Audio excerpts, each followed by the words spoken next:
Hey, my friend Rick Titan here, and welcome to another episode of Spirt of Success. Today we have with us David Ronayne, the founder of Be Hydration. So welcome, David. Thank you. How did you get into this business of hydrated water? It actually all started for me about 17 years ago. I first heard Tony Robbins talking about acid and alkaline in the body, and it really made a lot of sense, and you look at a lot of things that are happening today with people's health. It has a lot to do with the acid-alkaline balance in our bodies. It was just something that had always intrigued me. And when I came across this product, it was really interesting because for me, I had just wanted to be more alkaline. But when I started drinking it, my heartburn went away, and I thought, wow, this is really cool. The next thing that happened that was really cool was my wife, as long as I had known her, she would not drink water. Couldn't stand drinking water, refused to drink water, had to have bubbles in it. And after about a week of me drinking this water, I catch her drinking out of my bottle. And I said, baby, that's not a wine bottle. and she goes, yeah, but it's I like it, right? And I go, well, why is that? She goes, well, it's light in my stomach. She doesn't feel bloated. I thought, this is really cool because she needed to hydrate and wouldn't.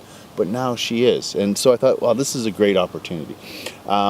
So what I did from there was I went down to a local farmer's market and I did some test marketing for about 5 months. And it was amazing how people would come back and tell me the experiences that they had in it. So I think the main reason why I got into it was to help people hydrate and get those essential minerals back into the body. When you infuse minerals with water, there's a synergy that happens that enhances the value of both the absorption of the water and the absorption of the minerals. Great. Here's a toughie for you. The show is called Spirt of Success. What would you say is your spiritual practice? That's an interesting question. I've in my life, I've had times where I've gone to church and stuff, and that didn't really work so well for me. I liked some of the messages and stuff, but I just believe in karma. I believe that you can say you're doing something, but if you're not doing it, you're not in alignment. So if your values and your actions are in alignment, you got a good vibration, right? So I just believe in doing what's right and not being a false prophet, if Nice. that makes any sense. And do you do any kind of meditation? I think you told me before you did meditation once in a while. Yeah, it's something that I've really started to try to get into. Learning how to calm the mind. I find that my mind can go 100 miles an hour in 100 different directions. It's a monkey mind, yeah. Yeah, and it's great for when I'm brainstorming and stuff like that. But to calm it, I'm definitely learning more about meditation, which is a very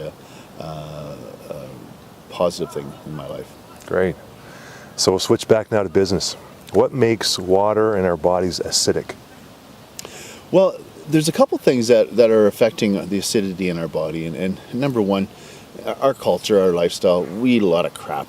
And it's potato chips, junk food, French fries, fast foods, all these foods that are convenient and fast, but there's little to no nutritional value. And so that makes it challenging to get, with the acidity. One of the other things that I find is even bigger concern is that food's not grown the same way it was 70, 80 years ago. You look at how the food is today. The food is grown for the income, not for the outcome.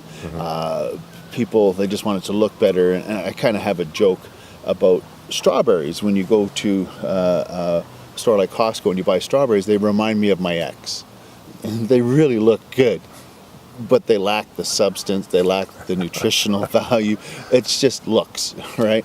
And, that's great for sales, but it's not great for our bodies. So the way the food is grown, we just don't have the same nutritional value that we did.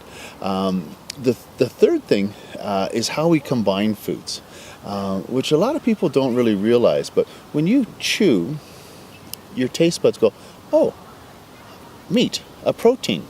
And your body starts to make a digestive enzyme, acidic, to break down the protein, right? And so as it goes through your digestive system, it's digesting and the organs pulls out what it needs. But then we have a mouthful of potatoes. And as you're chewing, your taste buds go, potatoes. Well, that's a starch. And so what breaks down starch is a different alkaline enzyme. And so as your body starts to produce this, it starts to break it down, the organs pulls out what it needs. But when we eat meat and potatoes together, what happens is these digestive enzymes are mixed up and your food's not properly getting digested. So it becomes a challenge when we're eating food that has little to no nutritional value. It's even harder to get it out if we're not properly digesting it, right? And that's a real key thing, you know, because it's all about nutrition, right? And the fourth thing I think is also fairly important is when you eat, you shouldn't drink. I mean, you can have a mouthful of water just to help you eat it, but if you have a big mouthful of milk, well, milk's a protein and it coats your tongue. And it doesn't matter what you're eating, it's now being digested as a protein, right? So, you know, there's lots of different things. And there's also things like exercise creates acid, stress, which is, you know, that's huge. Huge. Yeah, it's huge. People have this stressful lifestyle. And yeah, so our bodies are just more prone to acidity. Great. You know, I drink your water, and I found that my gut was smoother afterwards. I didn't have the problems that I was having with my stomach, and it even took out some low back pain and some hip pain. So yeah, I really enjoy it. What makes the water alkaline? So that's the key thing. When you look at it, when I started looking at it, there's different things that I was looking at. I was looking at ionizers, and ionizers, they manipulate the structure of the water, and they make it acidic. But the water actually is only good for about 3 days. And that didn't make any sense to me. If you're making it alkaline, how it could only be good for 3 days and stuff? But really what it's all about is essential minerals. We're not getting that in our diet.